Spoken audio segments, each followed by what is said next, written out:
মানুষের জীবনে তিনটি গুণ অত্যন্ত প্রয়োজনীয়: শ্রদ্ধা,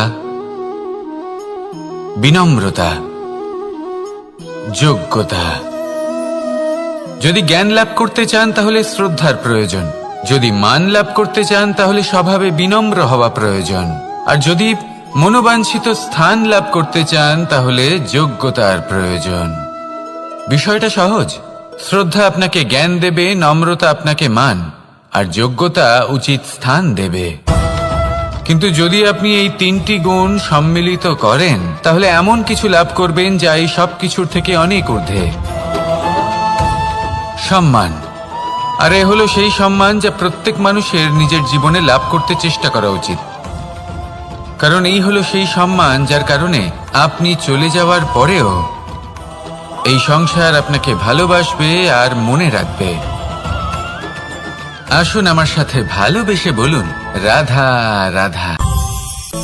অনেক সময় আমরা জীবনে অনেক মানুষকে এমন বলতে শুনে থাকি যে আমি অসফল হয়েছি কারণ আমার সময় ভালো যাচ্ছিল না, আমি এই জিনিসটা লাভ করতে চাইছিলাম কিন্তু করতে পারলাম না কারণ আমার সময়টা ভালো যাচ্ছিল না, আমি আমার জীবনে ওই মহান কাজটা করতে চাইছিলাম কিন্তু করতে পারলাম না। কেন? কারণ আমার সময়টা ভালো যাচ্ছিল না। কিন্তু যে মুহূর্তে ভালো সময় আমার জীবনে আসবে আমি সব কিছু প্রাপ্ত করব। এমন প্রায় প্রত্যেকেই বলেন। আসুন একটা কথা বোঝা যাক। একজন মালিকে দেখুন, সে প্রত্যেক দিন গাছের সেবা করে, তাকে জল দেয়, তার যত্ন আত্তি করে। কেন? প্রত্যেক দিন সেই গাছ ফল দেয় না। সঠিক সময় এলে তবেই সেই গাছ ফল দেয়, কিন্তু প্রত্যেক দিন মালি তার সেবা করে, তাকে যত্ন করে। শুধুমাত্র তখন করে না যখন সেই গাছ ফল দিতে সক্ষম। আর যদি মালি গাছের যত্ন প্রতিদিন না করে তাহলে হয়তো সেই গাছ ফল দিতেই পারবে না। এটাই হলো আমাদের জন্য একটা শিক্ষা। যখন সময় আমাদের জন্য অপেক্ষা করে না তখন আপনি সময়ের জন্য কেন অপেক্ষা করছেন? ভালো সময়ের জন্য অপেক্ষা করবেন না। ভালো এবং শুভ কর্ম দ্বারা ভালো সময়কে নিজের কাছে টেনে আনুন। নিরন্তর কর্ম করুন, পরিশ্রম করতে থাকুন, শুভ সময় আপনা থেকেই আপনার কাছে আসবে। আসুন আমার সাথে ভালোবেসে বলুন, রাধা রাধা। মানুষের এই সংসারে জীবনযাপন করার জন্য কিছু জিনিসের প্রয়োজন পড়ে। এমন কিছু আবেগ, এমন কিছু বস্তু আছে যেগুলো তার প্রয়োজন হয়, কিন্তু সব থেকে বেশি যে জিনিসটা তার প্রয়োজন হয় সেটা হলো সম্মানের। আমাদের ভালো লাগে যখন কেউ আমাদের সম্মান করে। আমরা কাউকে সম্মান করলে তারও সেটা ভালো লাগে। কিন্তু আপনি দেখবেন যে সংসারে বেশিরভাগ মানুষ দুটি মাপদণ্ডের ভিত্তিতে সম্মান করেন, হয় বয়স দেখে করেন বা উপার্জন দেখে, অর্থাৎ সেই ব্যক্তি কতটা উপার্জন করেন। এবার ভেবে দেখুন, এটা আবশ্যক নয় কারোর বয়স যদি বেশি হয় তার বুদ্ধিও ততটাই বেশি হবে। আবশ্যক এটাও নয় যে কোনো ব্যক্তি যদি অত্যন্ত ধনী হন বা তার মনও নির্মল হবে বা তিনি সৎকর্ম করবেন বা এমন কোনো কর্ম করবেন যাতে উনি সম্মান লাভ করতে পারেন। হতে পারে উনি ধনী কিন্তু দুশ্চরিত্র। সেই জন্য বয়স বা উপার্জন দেখে কোনো ব্যক্তিকে সম্মান করবেন না। কর্ম দেখুন। যদি গভীরভাবে ভেবে দেখেন তাহলে দেখবেন যদি কোনো মানুষ কোনো সৎকর্ম করেন তাহলে তার প্রতি হৃদয় থেকে সম্মান জাগ্রত হয়। এটাই হলো সেই সম্মান যা অর্জন করতে হবে। বয়স আজ আছে, কাল আরো বৃদ্ধি পাবে। উপার্জন আজ আছে, কাল সেটা কমে যেতেও পারে। কিন্তু যদি আপনি নিরন্তর শুভকর্ম করতে থাকেন তাহলে আপনি মৃত্যুর পরেও অমর হয়ে থাকবেন। আসুন আমার সাথে ভালোবেসে বলুন, রাধা রাধা। পাপ এবং পুণ্য, এই দুই হলো সংসারের এমন দুই বিন্দু যাকে কেন্দ্র করে এই সংসারের চক্র ঘুরতে থাকে। আমরা যদি কোনো কর্ম বিচার করি হয় পুণ্য নয় পাপের দৃষ্টিভঙ্গি দিয়ে, এটা হয় পুণ্য না হলে পাপ।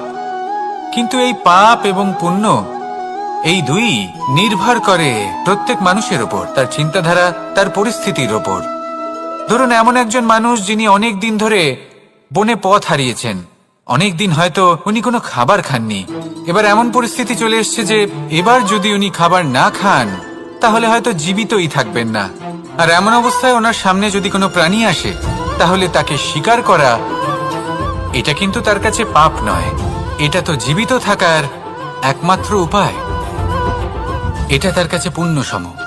আর যদি আমি এমন একজন ব্যক্তির কথা বলি যিনি সরল, যিনি একটি সুখী, শান্ত, সুরক্ষিত জীবনযাপন করছেন, তার কাছে কিন্তু এটা পাপ। এইরকমই এই সংসারে ভিন্ন ভিন্ন পরিভাষা আছে পাপ এবং পুণ্যের। তার মধ্যে যদি আমি আপনাকে একটি সরল পরিভাষা দিই, সেটা হলো জীবনে যখনই কোনো কর্ম করবেন সেটা নিয়ে একটু ভেবে দেখুন যে এই যে কাজটা আমি করছি তার ফলে এই যে অন্য মানুষেরা আছেন এই সংসারে তারা কি দুঃখ পাবেন? যদি তারা দুঃখ পান তাহলে সেটা পাপ। যদি আপনি এমন কোনো কর্ম করেন যার ফলে অন্যরা প্রসন্নতা লাভ করেন, তাদের মুখে হাসি ফুটে ওঠে, যদি তারা প্রেরিত হন, জীবনে সামনে এগোতে পারেন, তাদের বিকাশ হয়, তাহলে এটা হলো পুণ্য। তাই জীবনে সবসময় পুণ্য করতে থাকুন আর আমার সাথে ভালোবেসে বলুন রাধা রাধা। বনস্পতি ফলনের জন্য আমাদের কিসের প্রয়োজন পড়ে? একটু ধরিত্রীর, একটু পরিশ্রমের, আর একটা বীজের। এবার যদি মানুষের কথা বলি তাহলে এখানে ধরিত্রী হলো মানুষের এই জীবন, যেখানে মানুষ নিজের ইচ্ছের ফল ফুল ফলন করতে চায়। পরিশ্রম হলো আমাদের কর্ম, আর বীজ হলো আমাদের নির্বাচন। আমাদের বেছে নিতে হবে যে আমরা কি বপন করব, আম নাকি ফণি মনসা। এর মধ্যে আমরা কি পেতে চাই? রসালো ফলের ফলন চাই নাকি কাঁটার ফলন চাই, তা আমাদের উপর নির্ভরশীল। কিন্তু একটা কথা ঠিক, লক্ষ্য যেমনই হোক না কেন, জীবন যেমনই হোক না কেন, যদি আপনি লক্ষ্যের দিকে এগোতে থাকেন তাহলে কর্মের সাথে খামখেয়ালি আচরণ করতে পারবেন না। যদি আপনি এমন করেন তাহলে এটা আপনাকে একটা অনুচিত লক্ষ্যে পৌঁছে দেবে, সেটা কিন্তু নিশ্চিত। সবসময় এটা মনে রাখবেন, কর্মের সাথে খামখেয়ালি হবেন অর্থাৎ কর্মফলও আপনার সাথে খামখেয়ালি হবে। তাহলে নিষ্ঠার সাথে কর্ম করতে থাকুন আর নিজের লক্ষ্যকে প্রাপ্ত করুন। আর আমার সাথে ভালোবেসে বলুন রাধা রাধা। অগ্নি চতুর্থ তত্ত্ব, সব থেকে বেশি গুরুত্বপূর্ণ কিন্তু তার থেকেও বেশি ভয়াবহ। কখনো অগ্নিকে নিয়ন্ত্রিত রূপে উনুনে জ্বলতে দেখেছেন? এই অগ্নি আমাদের খাবার বানাতে সাহায্য করে, যা আমাদের শক্তি প্রদান করে। কিন্তু এই অগ্নি যখন বিচলিত হয়ে, অনিয়ন্ত্রিত হয়ে কোনো বনের আগুন হয়ে ওঠে, তখন মহা বিনাশ ঘটে যায়। আপনারই অন্তরের ঊর্জা হলো এই অগ্নি। এটা আপনার শক্তিও, আপনার ক্রোধ। একে ব্যবহার কিভাবে করবেন তা আপনারই হাতে। যদি কোনো ব্যক্তি নিজের অন্তরের এই ঊর্জাকে ব্যবহার করেন শক্তির রূপে, তাহলে সে বিকাশ ঘটাতে পারে, নির্মাণ ঘটাতে পারে। কিন্তু যদি কোনো ব্যক্তি তার অন্তরের ঊর্জাকে বিধ্বংসী অস্ত্র বানিয়ে ফেলেন, তাহলে নিশ্চিত রূপে মহা বিনাশ ঘটতে পারে, যাতে বিনাশ তারও অবশ্যই হবে। অনেক বছর পূর্বে এমনই এক আগুনের দ্বারা এই সুন্দর পৃথিবীর নির্মাণ হয়েছিল।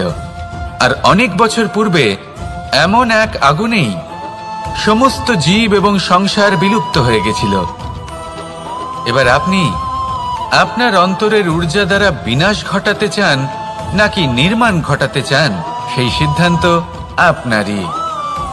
আসুন আমার সাথে ভালোবেসে বলুন রাধা রাধা।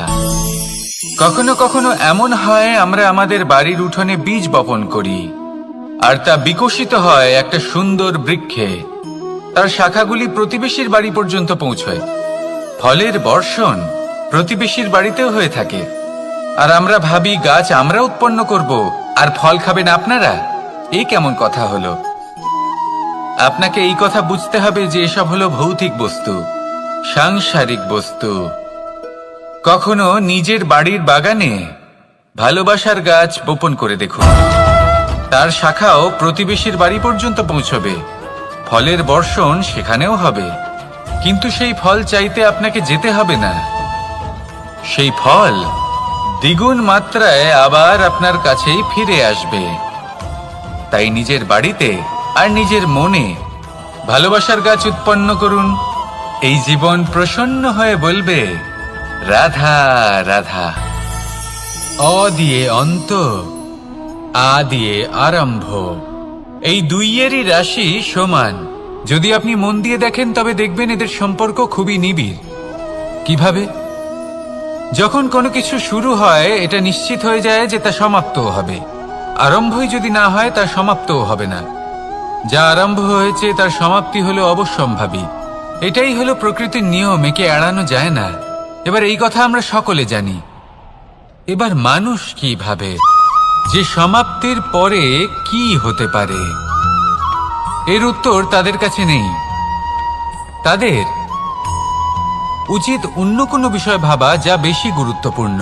এবার মানুষ এটা জানে না যে মৃত্যুর পরে কি হতে পারে, কিন্তু এই কথা অবশ্যই জানে যে জন্ম থেকে মৃত্যু পর্যন্ত এই সময়, যাকে আমরা জীবন বলে থাকি, এই সময় আমরা কর্ম করতে পারি।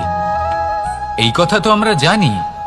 তাহলে এমন কি কর্ম করা যেতে পারে যা আমাদের সমাপ্তির পরও আমাদের প্রাসঙ্গিক করে রাখতে পারে, এই বিষয়ে ভাবা উচিত। যে জন্মগ্রহণ করেছে তার মৃত্যু হবেই, এটা সাধারণ বিষয়।